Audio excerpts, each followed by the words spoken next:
আসসালামু আলাইকুম বন্ধুরা, সবাই কেমন আছেন? আশা করি সবাই ভালো আছেন। আপনারা অনেকেই বলেছেন যে তপু ভাই মাজারের পুরো একটা ভিডিও দিয়েন। তো দিনের বেলা যেহেতু অনেক মানুষ থাকে, এজন্য মাজারের ভিডিওটা ভালোভাবে করা সম্ভব হয় না, এজন্য রাত 12টা বাজে এখন চলে আসলাম মাজারে। তো খানজান আলী পীর সাহেব সম্পর্কে কিছু কথা না বললে নয়।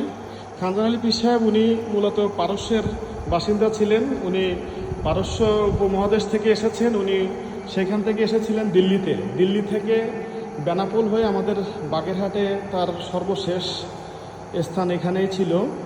তো উনি 600 বছর আগে ইসলাম ধর্ম প্রচারের উদ্দেশ্যে বাংলাদেশে আসেন। তো 600 বছর আগে উনি ইসলাম ধর্ম প্রচারের জন্য বাংলাদেশে আসেন।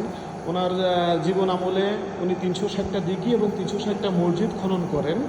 তৎকালীন সময়ে সুপেয় পানির ব্যবস্থা ছিল না, যার কারণে উনি প্রত্যেকটা মসজিদের সাথে একটা সুপেয় পানির ব্যবস্থার জন্য একটা দিঘি করে খনন করেছেন।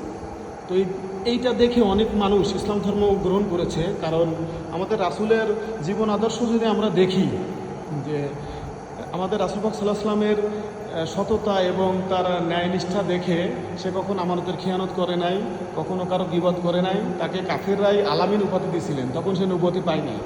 তো সেই সূত্র ধরে রাসূল পাক সাল্লাল্লাহু আলাইহি ওয়াসাল্লাম যেটা বলছে সবাই সেটা সত্য হিসাবে গ্রহণ করে নিয়েছে, যে মুহাম্মদ সাল্লাল্লাহু আলাইহি ওয়াসাল্লাম যেটা বলতেছে সেটাই সত্য এবং অবশ্যই আল্লাহ এক, আল্লাহ অদ্বিতীয় এবং হযরত মুহাম্মদ সাল্লাল্লাহু আলাইহি ওয়াসাল্লাম তার প্রেরিত রাসূল। তো সেই জায়গা থেকে আমাদের ওলিয়া উলিয়া যারা, তাদের জীবন আদর্শ একদম সেম প্যাটার্নের। সাহাবী, তাবেইন, তাদের জীবন আদর্শ সেম।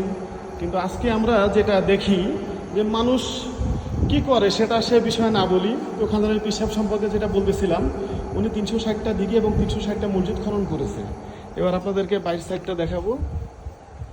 এই যে দেখতে পাচ্ছেন, এই যে এই কালো কালো পাথরগুলো, এগুলো হচ্ছে উনি ধারণা করা হয় চিটং নাসিরাবাদ থেকে এই পাথরগুলো ভাসায় নিয়ে আসে এবং কালাপাড় ধলাপাড়ের মাধ্যমে এই যে কুমির, এই কুমিরের পিঠে চড়ে হচ্ছে এই পাথরগুলো নিয়ে আসেন। আল্লাহ পাক ভালো জানে, এটা আমরা হচ্ছে তার জীবনী বা এবং আমাদের মুরব্বী যারা ছিলেন তাদের কাছ থেকে শোনা।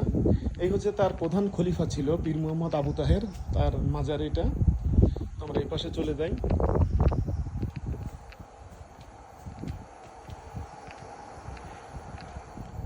এইখানে দেখতে পাচ্ছেন তিনটা খোপ করা আছে।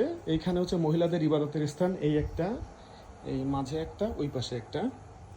আর এই পাশে আপনারা অনেকেই এই সম্পর্কে জানেন না, এসে 4টা শালিক পাখির কবর।